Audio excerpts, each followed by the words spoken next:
Bueno, buenas tardes a todos. Como ha dicho la presentadora, yo soy Leticia, soy representante en esta ocasión del Instituto Técnico de la Construcción de Castilla y León. Hablo en nombre de todo el equipo y en esta ponencia queremos invitarles a hacer una reflexión. Vamos a hablar de los instrumentos que se utilizan en rehabilitación, instrumentos que muchos conocéis y de aquellos instrumentos que la directiva europea nos marca que tenemos que implantar. Entonces queremos hacer una reflexión acerca de qué es lo que tenemos, qué es lo que sabemos hacer y qué es lo que nos dice la directiva que tenemos que implantar. Sé que no es una buena hora para hacer una reflexión después de comer, pero bueno, vamos a intentarlo. Cuando hablo de directiva en esta ponencia, me refiero a la directiva de la Unión Europea relativa a la eficiencia energética de los edificios, que es una directiva que lo que busca principalmente es mejorar la eficiencia energética de los edificios. Su objetivo principal es que el parque inmobiliario sea de cero emisiones a más tardar en el 2050.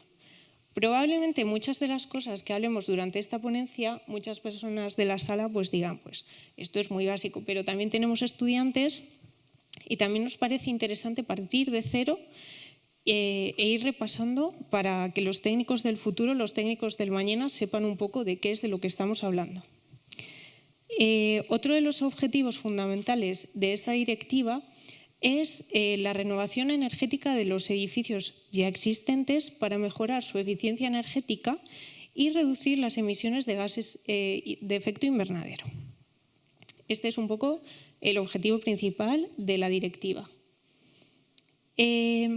Centrándonos en el aspecto de los instrumentos que hay que implantar, esta directiva nos marca que tenemos que integrar nuevos instrumentos y nuevos indicadores, como son el pasaporte para la renovación de los edificios, el potencial de calentamiento global o el SRI, que hemos traducido como indicador de preparación para aplicaciones inteligentes, del cual ya se habló en el pasado congreso. Entonces, ¿cuáles son los instrumentos que ya tenemos? Os hemos puesto aquí un listado con los instrumentos a los cuales se enfrentan los técnicos cuando realizan un proceso de rehabilitación, como es la ITE o el IE, el certificado de eficiencia energética y el libro del edificio, de obra nueva y existente. ¿Y cuáles son los que se quieren implementar? El pasaporte de renovación, SRI y el potencial de calentamiento global. Entonces, aquí ya detectamos que la directiva nos está indicando implantar unos instrumentos cuando ya tenemos algunos existentes. Pero ¿en qué consisten los instrumentos estos que tenemos aquí subrayados de azul? Entonces vamos a hacer un breve repaso por cada uno de ellos para ver cuál es su contenido y de eso que nos pide la directiva implantar, a lo mejor nos sorprendemos porque puede que nos valgan cosas que ya tenemos y que ya utilizamos. Entonces empezamos por la ITE o el IE, en función de la comunidad autónoma en la que nos ubiquemos, pues se denomina de una manera o de otra, que es un instrumento que nos permite conocer el estado de conservación de los edificios. Se analiza su estado de conservación, la accesibilidad y la eficiencia energética del edificio. Esto se realiza a través de una inspección del inmueble, se realiza una toma de datos que se refleja en un informe e incluso en algunas comunidades autónomas se añade un potencial de mejora del edificio. Todo esto a día de hoy ya se hace a través de distintas herramientas que ayudan a los técnicos en la elaboración del informe. Os hemos puesto aquí la herramienta del Ministerio de Vivienda, que en su día impulsó el Ministerio de Fomento, que sirve un poco de ejemplo en todo el ámbito nacional, pero bueno, que luego, como digo, cada comunidad e incluso cada municipio dispone de un instrumento o un procedimiento reconocido para su elaboración. El segundo de los instrumentos es el certificado de eficiencia energética, que se trata de un elemento que mide la eficiencia energética del edificio, es decir, cuantifica las emisiones de dióxido de carbono del inmueble y el consumo energético del mismo. Todo esto se plasma en un certificado, una ficha más o menos similar a esa que tenemos ahí a la derecha, en la cual se otorga una letra al edificio en función de si consume más o menos energía, de la A a la G. Y a continuación se elabora unas medidas de mejora del edificio y un plan económico para saber un poco la rentabilidad de esas medidas de mejora. Aquí ya detectamos que el certificado de eficiencia energética ya tenemos que elaborarlo cuando se realiza una IT o un IE. Es decir, ya aquí encontramos la primera duplicidad.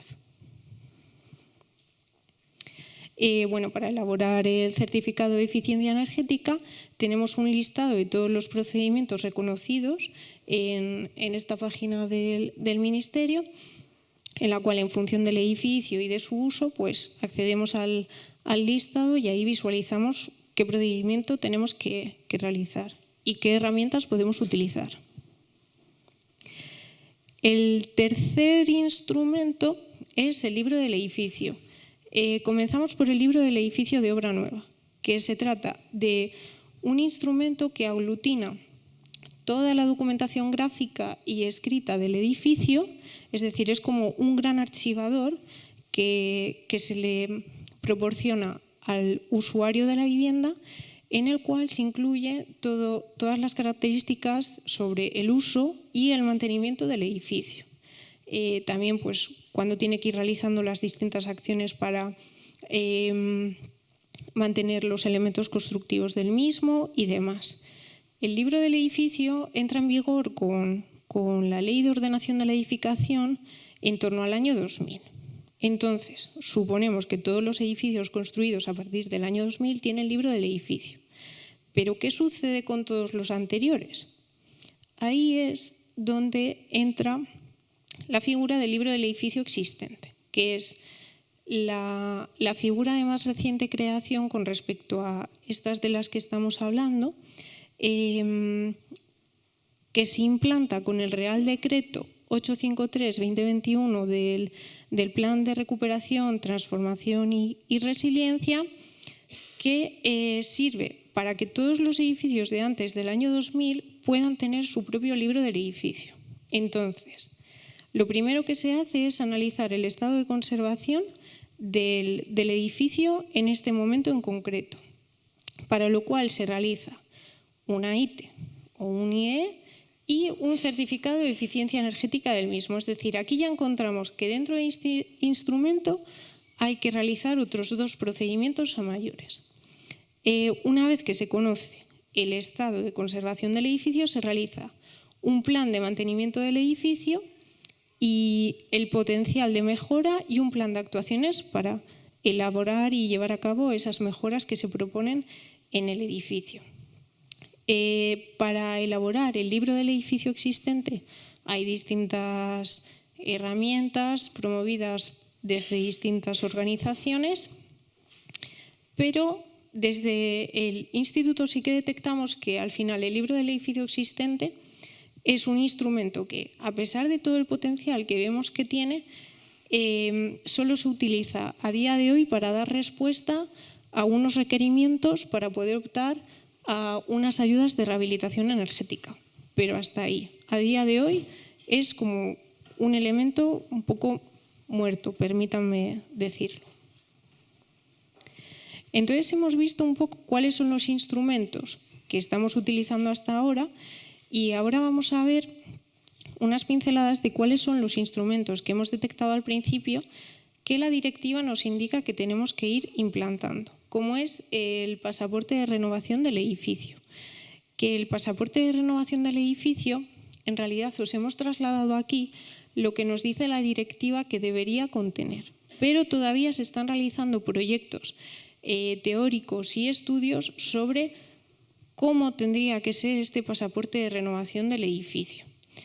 En verdad, el objetivo de este instrumento es que sea una hoja de ruta para renovar en profundidad un edificio, muy focalizado desde el punto de vista de la eficiencia energética. Por eso, si miramos todo el listado de lo que debería tener este instrumento, pues vemos que tendría que tener información energética actual del edificio, cómo sería esa hoja de ruta de renovación para mejorar su eficiencia energética, un plan de acompañamiento con los propios usuarios del edificio para ir realizando esas etapas y acometer las obras de renovación.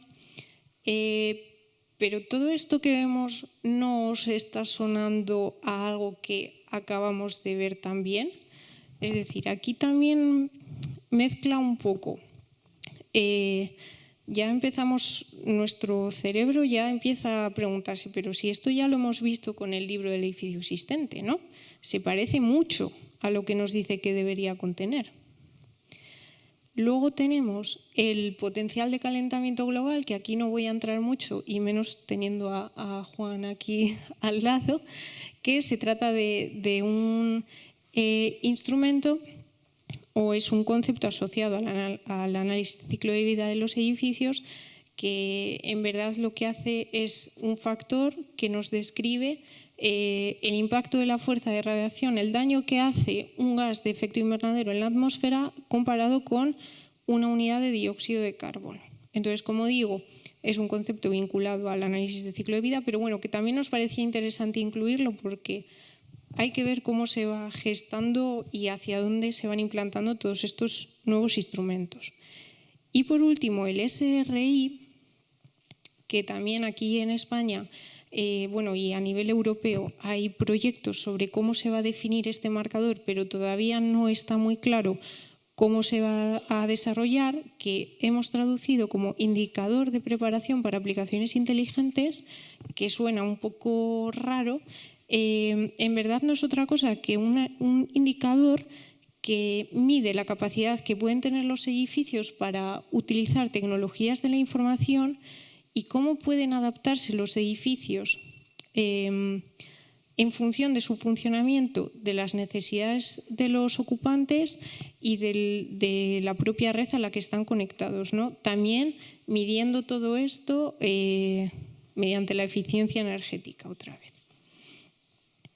Entonces, hemos visto un poco los instrumentos que tenemos, los instrumentos que tenemos que instalar, y entonces ahora, desde el ICCL hemos detectado uno de los primeros retos, que es que tenemos mucha normativa. Os hemos dibujado aquí un mapa de la normativa a nivel nacional, tanto de las ITES y IES, que son competencia de las comunidades, como a su vez del libro del edificio o del libro del edificio de la vivienda, que incluso hay comunidades que así lo han desarrollado. Entonces, aunque parten de un marco común y debieran de ser muy parecidas, tienen cada una sus peculiaridades y han ido desarrollando cada una sus normativas en función pues, de sus intereses también. A su vez, las inspecciones técnicas de los edificios o los informes de evaluación de los edificios, cuando el técnico los elabora, los tiene que entregar en las administraciones municipales, lo cual crea a su vez que cuando tú quieres realizar una inspección en un municipio tienes que estudiarte no solo la normativa autonómica de esa comunidad, sino también la normativa municipal para poder elaborar esas inspecciones, ¿no? Bueno, entonces ahí hemos encontrado el primer reto, que son todas estas trabas normativas y que al final pues generan ciertos conflictos a los técnicos. Y luego un segundo reto. Aquí os hemos puesto un mapa de las herramientas informáticas más o menos, de las que disponen los técnicos para elaborar tanto la ITIE como el certificado de eficiencia energética como el libro del edificio, tanto de obra nueva como existente. En este mapa que os hemos dibujado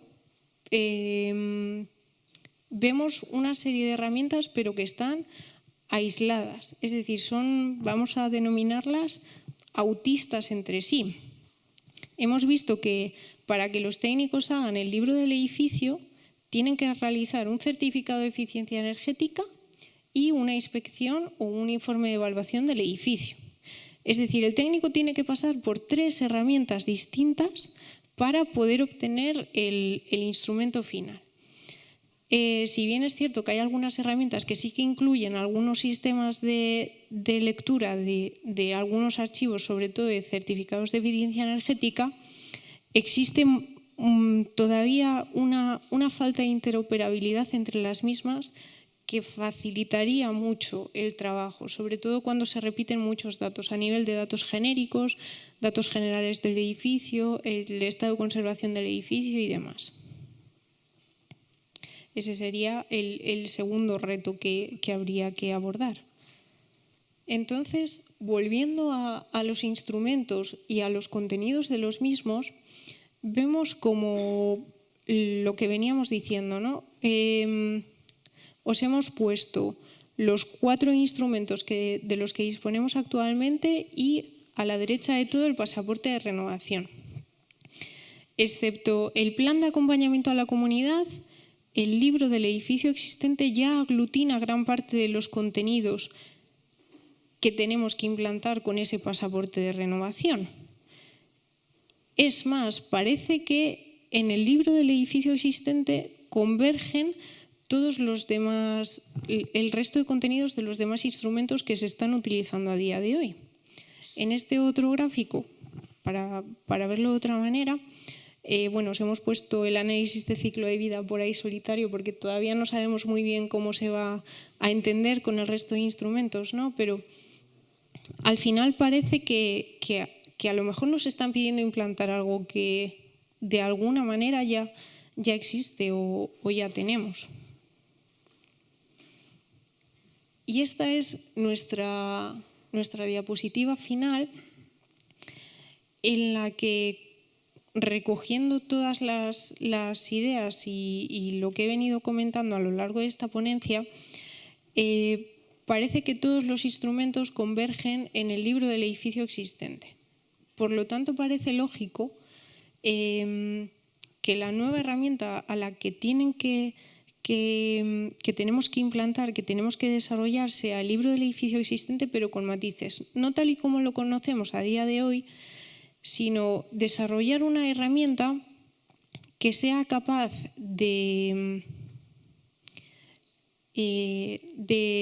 ver, que tengo la idea en la cabeza, de no ser únicamente una herramienta que sirve puntualmente para resolver un problema, sino que se convierta realmente en una herramienta de gestión de los edificios y que sirva para que los agentes encargados de la gestión de los propios edificios puedan utilizarla, que sea una herramienta viva que acompañe al edificio a lo largo de toda su vida, de toda su utilidad, que incluso tenga distintos niveles de acceso, que puedan acceder incluso los propietarios para conocer en tiempo real cómo se encuentra su edificio. Y que a su vez sea capaz de dialogar y de entenderse con las anteriores herramientas, facilitando el trabajo de los técnicos o bien que sea capaz de entender su lenguaje o bien que sea una súper herramienta que aglutine también el resto de herramientas, de tal manera que así el técnico solo tiene que utilizar una única herramienta para resolver distintos problemas y para dar respuesta a la elaboración de distintos instrumentos. Y hasta aquí nuestra reflexión en común con todos ustedes. Muchas gracias por su atención y bueno, a ver dónde va.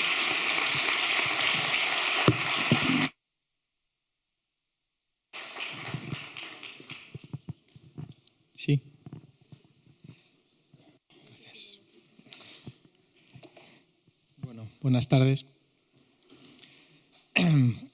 Pues voy a tratar uno de los puntos que tú mencionabas anteriormente, que es el cálculo del potencial de calentamiento global en el marco del nuevo documento del Código Técnico.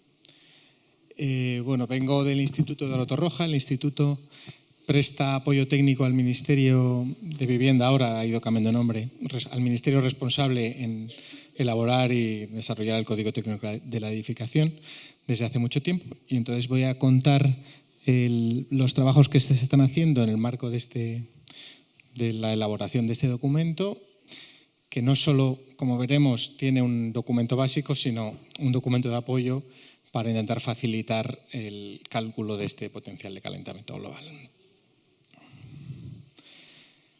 Bueno, el cambio que está a punto de salir, es cierto que llevamos seguramente mucho tiempo diciendo que este cambio está a punto de salir en la información pública.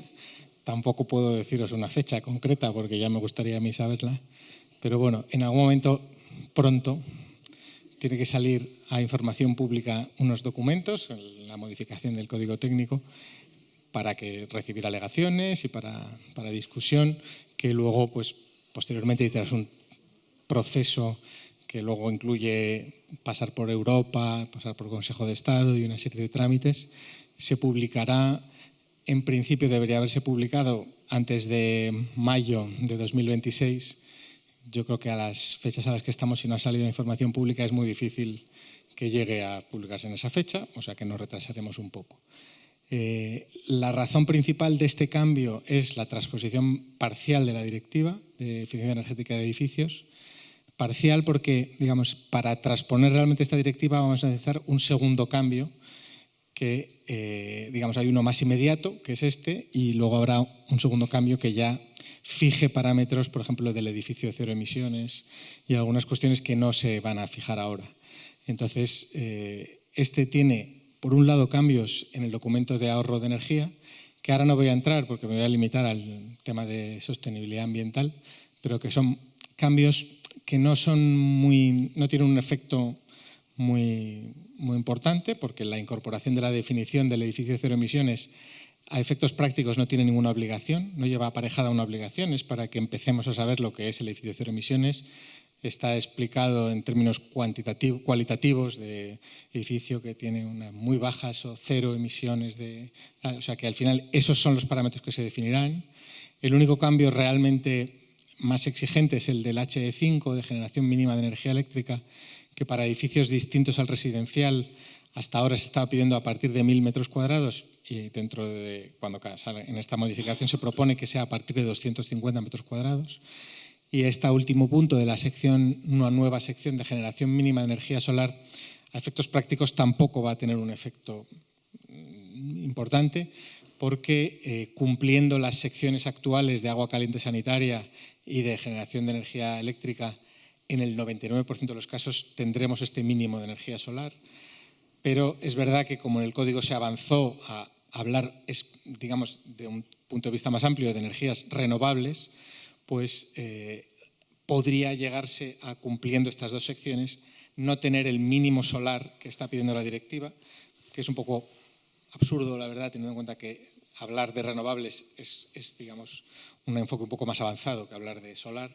Pero bueno, entonces para esos casos raros, pues, y cumplir la directiva, necesitamos decir que haya un mínimo de energía solar. Pero este mínimo, en el 99% de los casos, con las tecnologías que se utilizan normalmente en estas dos secciones, ya se estará cumpliendo, o sea que no afecta.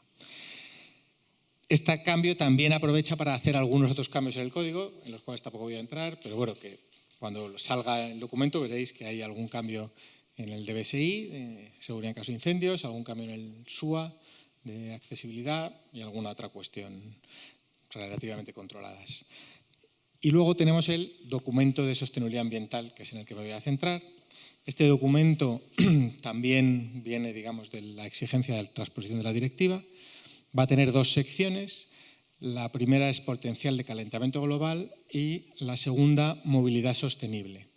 Voy a hablar muy rápidamente de esta segunda para quitármela de encima y entrar al tema que nos interesa, que es el del potencial de calentamiento global. Pero bueno, esta sección va a incorporar, por un lado, lo que ya estaba en el HE de puntos de recarga, se traerá a este documento porque ahora que tenemos un documento de sostenibilidad es un aspecto dentro de la sostenibilidad.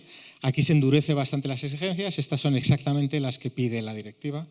O sea que no hay, digamos, por nuestra parte, por parte de España, un incremento de las que hay. porque ya las de la directiva son bastante exigentes. Fijaros que se está pidiendo una estación de recarga por cada 2 plazas en edificios de oficina, por ejemplo, que es una exigencia muy alta.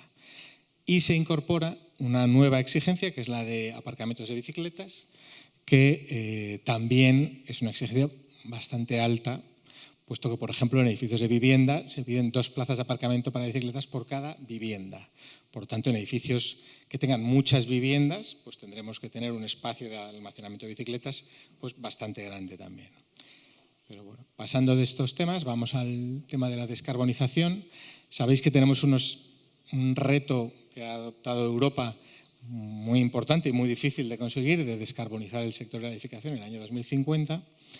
El problema es que hasta ahora solo nos hemos dedicado a reducir el carbono operacional, digamos, el consumo energético durante el uso del edificio y no el resto de las fases. De manera que si queremos realmente cumplir este requisito, pues tenemos que atacar estas otras cuestiones.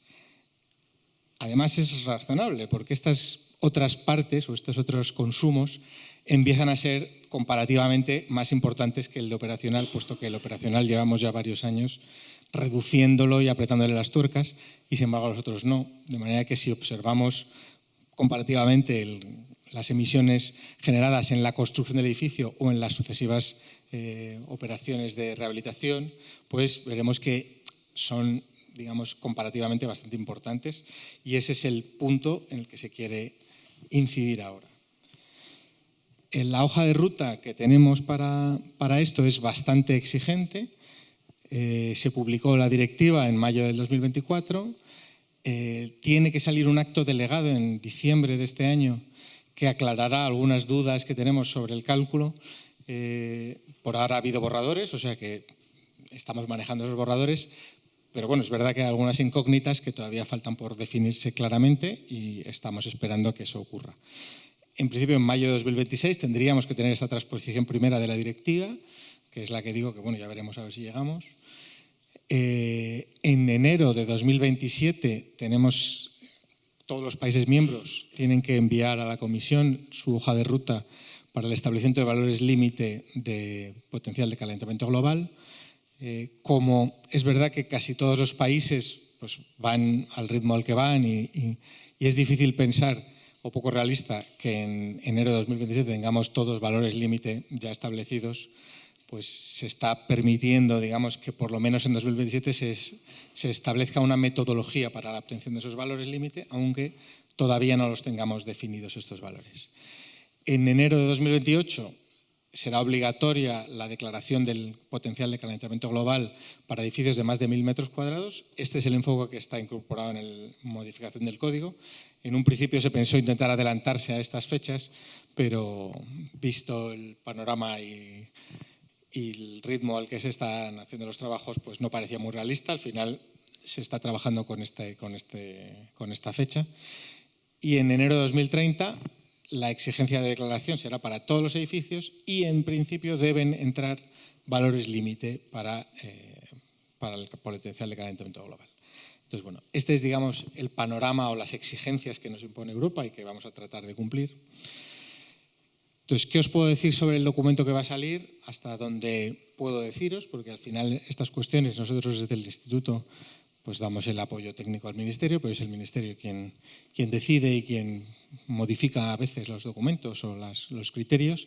Pero bueno, primero, se trata por ahora de una declaración únicamente, no tendremos obligación de cumplir unos valores, aunque como veis los valores están a la vuelta de la esquina, ¿no? 2030 realmente es una fecha que está muy cerca. El valor sí que va a ir incorporado dentro del certificado de eficiencia energética. Esto es más una cuestión de efectos prácticos, porque el cálculo no necesariamente se hará con las herramientas de certificado de eficiencia energética, aunque podría hacerse, pero bueno, el certificado es un instrumento que existe, que se registra, que tiene un formato concreto de XML en toda España y demás, y entonces parece el lugar idóneo para incorporar este dato, digamos, para que todo el mundo o este dato, digamos, figure entre los datos energéticos del edificio. Y obviamente tendrá que hacerse el cálculo en fase de proyecto y confirmarse en edificio terminado. Si hablamos de ciclo de vida, realmente hasta que no construyamos el edificio no vamos a saber con qué productos concretos lo hemos construido y por lo tanto no vamos a poder calcular la huella específica. Si hubiera uno solo de estos 2 puntos, necesariamente sería edificio terminado el necesario para calcular este valor. Como os decía, la exigencia será a partir del 1 de enero de 2028. Hablamos de un valor que está expresado en kilos de CO2 equivalente por metro cuadrado de superficie útil para un periodo de referencia de 50 años. La forma de calcular esta superficie útil vendrá, por supuesto, en el documento básico, y en principio sí que debe ser homogénea con todos los Estados miembros para que todos estemos hablando de lo mismo, de valores comparables. Ahora me referiré a los 50 años porque es un tema bastante, que tiene su complicación. Los elementos que se consideran son los definidos por la envolvente del edificio. Me refiero a que no se va a tener en cuenta elementos que estén más allá del edificio, por ejemplo, la urbanización, el ajardinamiento, el resto de la parcela, sino exclusivamente lo que es el edificio en sí mismo, desde, digamos, el envolvente hacia adentro, pero dentro de eso todos los elementos. Y en función de los datos que se utilicen, se van a utilizar factores de corrección en función de la procedencia de los datos. Ahora daré un poco más de detalles acerca de esto. Lo que sí que se ha considerado fundamental, puesto que esto exigiría, si no, de pronto, pasar de la noche a la mañana a hacer el ciclo de ACV de un edificio completo para todos los edificios de más de 1000 metros, lo cual parece también una exigencia excesiva y poco realista, es dar un procedimiento sencillo y asequible que sea una alternativa a hacer este tipo de cálculos. Respecto a los datos, la preferencia de uso de datos es la siguiente, y aquí es donde entrarán estos factores de corrección que os digo, penalizando un poco datos que son peores. Por un lado, para el futuro, más bien, la declaración de prestaciones de conformidad con el Reglamento de Productos de Construcción, pero todos sabemos que esto va a tardar años en ponerse en marcha, pero cuando pase ese tiempo y realmente las declaraciones de prestaciones tengan datos ambientales, pues es el sitio razonable y lógico de obtener estos datos. Mientras tanto, las declaraciones ambientales de producto, que son datos específicos de los productos, es el documento preferido, digamos, para obtener los datos ambientales de un producto. Entonces, estas tienen unas normas y unas regulaciones que las hacen, digamos, elementos idóneos para esto. Y si no, pues podemos ir a valores genéricos. Estos valores genéricos pues pueden venir o bien en herramientas de uso genérico que existan en el mercado, en donde pues, tendrán también una penalización, o, en último caso, en unos datos proporcionados por el Ministerio, datos por defecto, que serán posiblemente los más penalizados de todos, porque la idea es fomentar el uso de documentos o de valores específicos y no genéricos, y entonces, pues como se hizo en su día con el catálogo de elementos constructivos, la idea es que cualquier producto que calcule su huella ecológica esté siempre por encima del valor por defecto que se daría si no se tiene un cálculo. Entonces, estos valores necesariamente son muy penalizados. En cuanto a las fases, supongo que conocéis un poco las fases de ciclo de vida, pero hablaba esta mañana también César y otros sobre estos 4 grupos, ¿no? A, B, C y D. Bueno, Europa nos deja por ahora no contemplar B3, B5 y B7, que corresponden a reparación, rehabilitación y uso de agua en servicio, así que esas 3 no se van a incorporar en el documento, porque bastante complicado es responder a todas las otras como para encima abrir más frentes. Entonces, son todas las etapas menos estas 3 las que hay que contemplar. Y lo que sí que me gustaría que entendáis es que en el documento básico va a ser muy sencillo. No esperéis, digamos, donde va a haber más carga seguramente es en el documento de apoyo. El documento básico va a traer sencillamente unas fórmulas que, si no nos fijamos por ahora en las 2 de abajo, básicamente dicen cantidad de producto por la huella que tiene ese producto por unidad multiplicado me va a dar unos kilos de CO2 que ese producto me ha generado en el edificio. Y luego sumo todos los kilos de CO2 de todos mis productos en el edificio, lo divido por los metros de superficie útil y ahí tendré el valor. O sea que, en el fondo, el documento es muy sencillo, no tiene algunas cuestiones imprescindibles, como definir cómo se calcula la superficie útil, etcétera. Pero, en el fondo, no trae un gran conocimiento distinto al que se tiene sobre esto, ¿eh? Es bastante sencillo. Sí que es cierto que hay estas dos etapas que son un poco diferentes, que son la etapa B4, que es la de sustitución, y aquí es donde entramos con el tema de la vida útil, la durabilidad y estas cuestiones que también se comentaron esta mañana. Bueno, cuando hablábamos del periodo de referencia 50 años. ¿Qué significa esto? Que si yo pongo un producto que, por lo que sea, tiene una vida útil de 10 años, yo lo voy a tener que reponer 4 veces en estos 50 años, y entonces yo tengo que, además del cálculo que haya hecho de A1 a A3, que es la fabricación del producto, en este valor B4 tendré que tener cuánto me cuesta sustituir este producto. Por lo tanto, sería, o el procedimiento relativamente simplificado que se está adoptando es el valor A1 a A3 de ese producto multiplicado por 4, ¿no? Que es esas 4 veces que necesito poner de nuevo el producto. ¿Qué ocurre? El problema es, ¿qué ocurre cuando un producto dura más de 50 años? O, aunque dure menos de 50 años, cuando le queda vida útil, ¿no? Si pensamos, por ejemplo, en un producto que tiene 40 años de vida útil, yo lo pongo cuando construyo el edificio y a los 40 años lo cambio. Y entonces a los 50 años, ¿qué pasa? Tengo dos opciones. La primera, considerar que las emisiones que ya han sido producidas y por lo tanto tengo que contabilizarlas. Tendría que contar 2 veces ese producto. Eso va, digamos, en contra de considerar la durabilidad o de considerar que los productos más durables son mejores. La otra opción es contar que ese producto solo una vez, 1,2 veces, digamos, tengo las emisiones de ese producto en mis 50 años.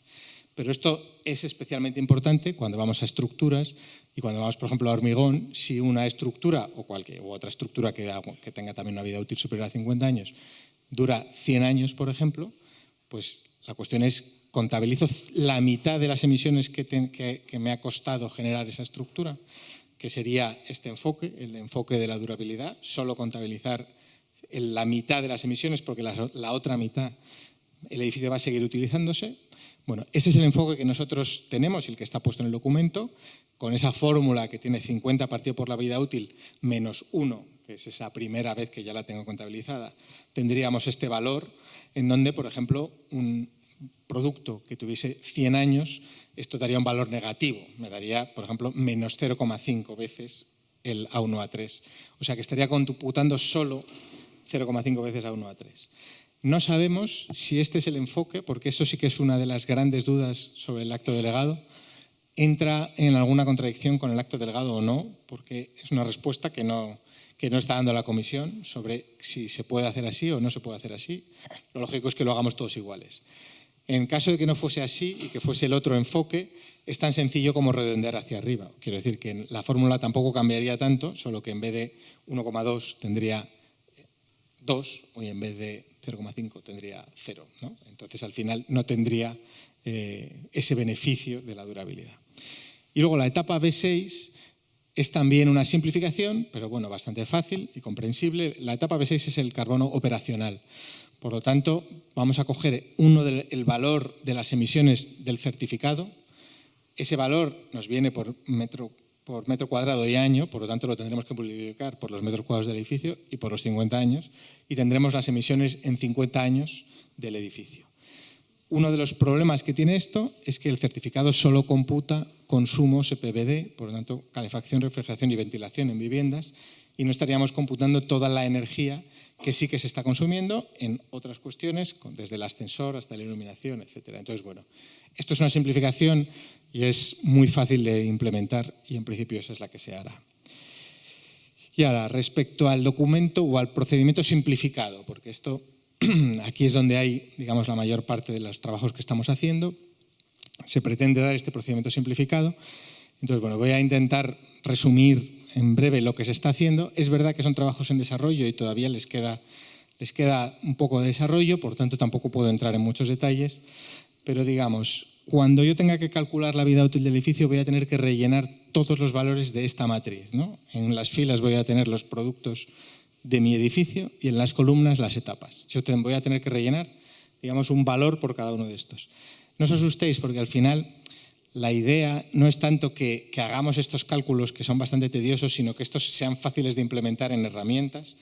Véase, por ejemplo, las de presupuestos, que ya van a tener las cantidades de producto. Por lo tanto, es directa la implementación en ese tipo de herramientas de estas cuestiones, incorporando, cuando se tenga DAP, los valores de la DAP. Si no se tienen DAP, irán los por defecto, y en ocasiones necesitaremos algún dato más, pero que no será muy complicado. Bueno, lo primero que vemos en este esquema es que hay una serie de productos o de elementos del edificio para los que lamentablemente hay muy pocos datos. Entonces, estas son las instalaciones. Entonces, yo voy a separar por ahora las instalaciones del resto. En primer lugar, para todo el resto que no son instalaciones y para las fases A1 a 3, nosotros vamos a dar unos valores por defecto, que son, o el Ministerio va a dar unos valores por defecto, en donde ya hay una hoja que se ha circulado, no sé si en general se ha circulado entre los sectores y entre personas que han participado en las jornadas de potencial de calentamiento global que se han ido haciendo, pero bueno, son valores que tampoco son secretos, que están circulando por ahí. Sí que entro un poco en describir cómo se han obtenido, porque el procedimiento de obtención es absolutamente transparente. Se han estudiado todas las DAB que hay publicadas en España, porque se supone, no se supone, en principio las DABs tienen que reflejar la realidad del Estado miembro, del país, porque además el mix energético no es lo mismo cuando cambiamos y por muchas cuestiones. Entonces, se han estudiado todas estas DABs publicadas. Ha habido que hacer, esto también ha puesto muy nerviosos a muchos sectores, pero una conversión a kilos que os explico, y es, al final, cuando tenemos productos, tener en cuenta que estos son productos. Pues tengo, por ejemplo, me da igual, un aislante determinado, y este aislante, aunque es un producto concreto, que podemos decir lana mineral o especie, lo que sea, el producto ese concreto tiene una densidad, tiene un espesor, tiene tal. Entonces, aunque ellos me lo den en metro cuadrado, en la DAB venga en metro cuadrado, nosotros, para poder calcular dónde están esos valores, los tenemos que convertir todos a una misma unidad. Lo convertimos a kilos, que es lo que se maneja normalmente en declaraciones ambientales de producto, y tendremos los kilos de CO2 equivalente por kilo de producto. Eso nos permite hacer un envolvente de los valores que tenemos y adoptar un valor seguro. Es verdad, y esto es así, que hay muchos productos que no se manejan habitualmente en kilos. Por eso, entonces, el listado, aunque ahora mismo se ha dado así por kilos, llevará luego factores de conversión para pasar a unidades funcionales, pero para operar ha sido necesario hacerlo así. Se analizaron muchas DABs, ha sido una labor bastante ingente. De cada una de esas DAB se han hecho unas fichas que lo que tienen al final es, aparte de para poder trazar un poco qué DAB se han estudiado, etcétera, pues hemos obtenido unas tablas, digamos, agrupando productos en familias o en categorías, pues tenemos unos valores de medios, medianas, un coeficiente de penalización, etcétera, para poder obtener unas vida útiles, porque habrá que dar una vida útil también, ¿no? Lo hemos hecho no solo para productos sencillos, porque de esos suele haber DABs, productos compuestos cuando hay DABs, por ejemplo, de SATES hay DABs. Entonces, se han podido hacer los valores, este mismo ejercicio con las DABs de SATES. Pero estamos haciendo, lo decía César también esta mañana, para sistemas constructivos, también a partir de estos valores por defecto, pues podemos ver un forjado cerámico o un forjado de algunos tipos, hacer este mismo ejercicio para dar valores a 1 a 3.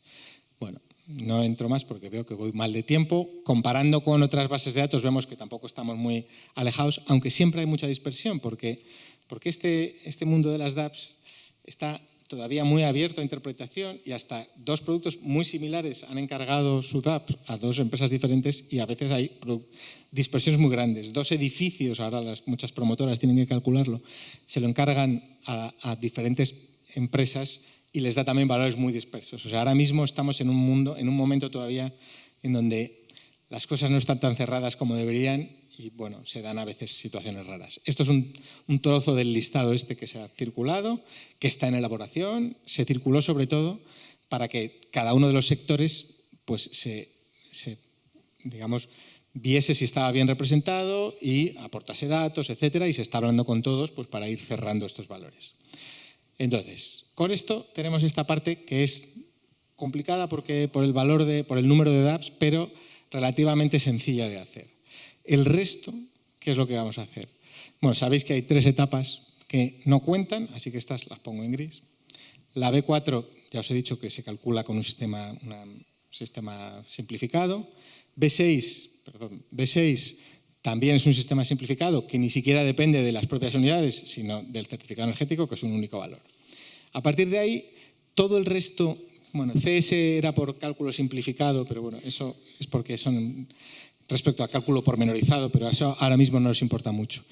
Nosotros estamos trabajando en escenarios para calcular estos valores en función de la cantidad de producto, que la tendremos, porque es uno de los valores que necesariamente vamos a haber calculado, y a veces, dependiendo del producto, de otros parámetros.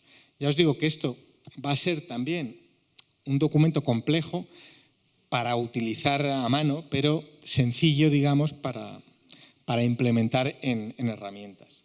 Y para la última parte de instalaciones, pues no hay más remedio hoy por hoy que dar valores de referencia por metro cuadrado de edificio. En principio, con todo lo que avancemos, lo lógico sería que fuesen por tipo de uso de edificio. Por ejemplo, las instalaciones en un edificio de vivienda son tanto por metro cuadrado, las instalaciones en un uso de oficinas tanto por metro cuadrado.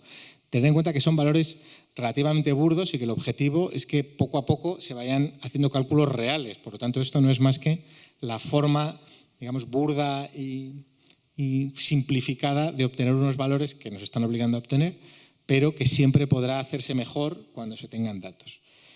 Y nada más, que me había pasado de tiempo, así que si tenéis alguna pregunta o lo que sea.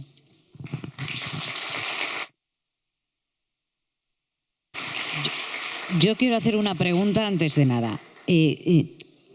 Contabilizar todos estos datos a mayores, ¿cuánto tiempo a mayores va a llevar en el proceso? ¿Cómo? No. Que contabilizar todos estos datos, ¿cuánto tiempo a mayores va a suponer para la persona que lo tenga que realizar? Bueno, es lo que decía.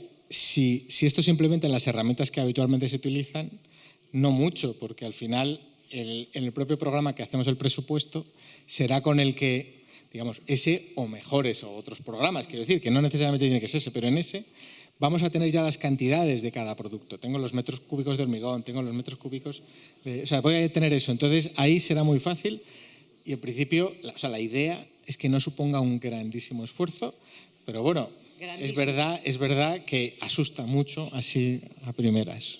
Bueno, muchas gracias.